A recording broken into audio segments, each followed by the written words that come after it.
So hello and welcome. This is Erica Glessing, and you're joining me for the Erica Glessing Show, where you receive 8 minutes of daily inspiration for entrepreneurs and lightworkers.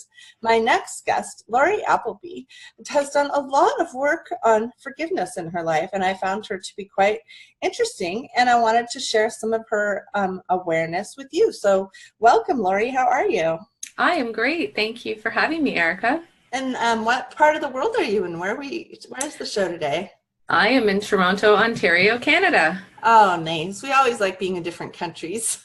Mm-hmm. So tell me a little bit about forgiveness and your journey of forgiving. That's so interesting. So I had a lot of forgiveness that I had to do in my life. I had to forgive other people, and then it led to myself. And basically, had a lot of anger and resentment that had built up over the years. And I was really holding other people responsible for my happiness and for what was going on in my life. And that, in essence, gave my power away.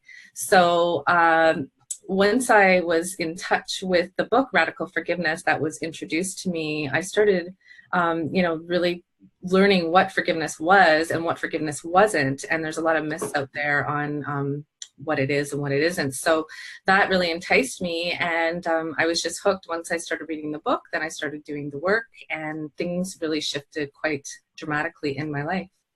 What's one tool that someone can have to forgive if they're having a little bit of trouble forgiving someone else? Well, first, I would definitely know that you're not forgiving to let the other person off the hook. It is not about saying that it's okay.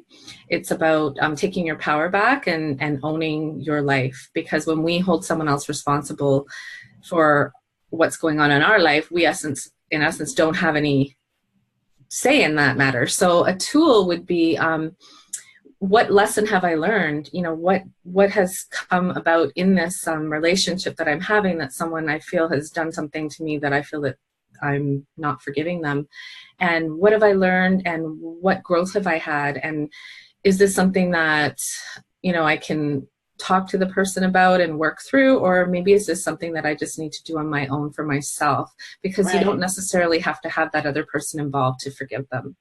I like to talk about it. It's like you have the bullet inside of you and you won't let it out. And so it's like getting all rusty. And there was actually this guy, he was a big multi-level marketer. He's bald. I can't think of his name.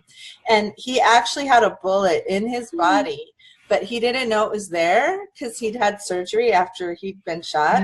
And it was festering and it was making him sick, of course, right? And he finally figured it out and had the bullet, the little piece of the bullet removed. And to me, when I was like listening to that lesson, I was like, oh my goodness, that's perfect symbol for forgiveness. Absolutely. If something keeps coming up over and over and you're seeing a pattern and those feelings of anger and resentment, bitterness, things like that, that's a definite sign that there's some forgiveness that would be beneficial. I love it. So tell me a little bit about what else you have going on, Lorree. Well, I do private coaching and group coaching, and I have a game called Soul Adventure, Journey to the Real Me. And this game is something that you play by yourself for 10 minutes a day. And what it does is it helps you connect with who you truly are, your unique real self. It helps you to build and strengthen your intuition, because we do have all our answers within us.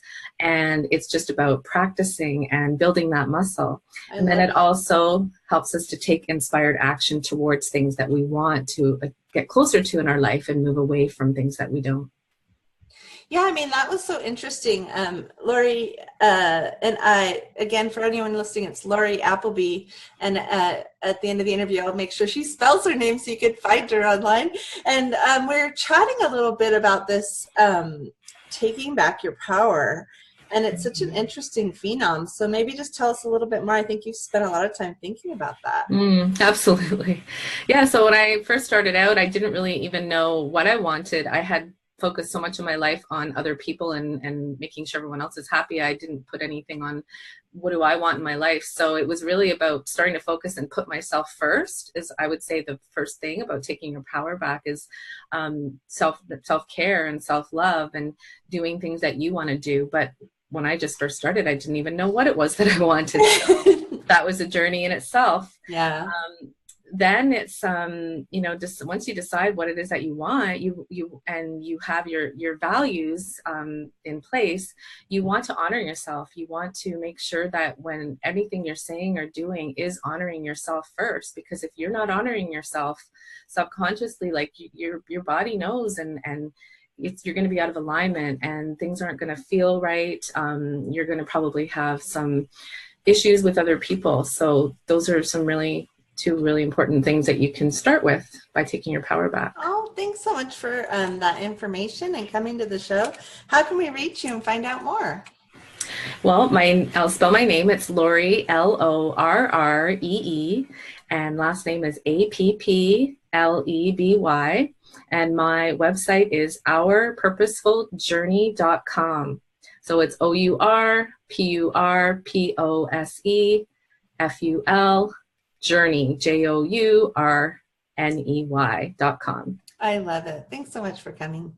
Thank you, Erica, for having me. It was great.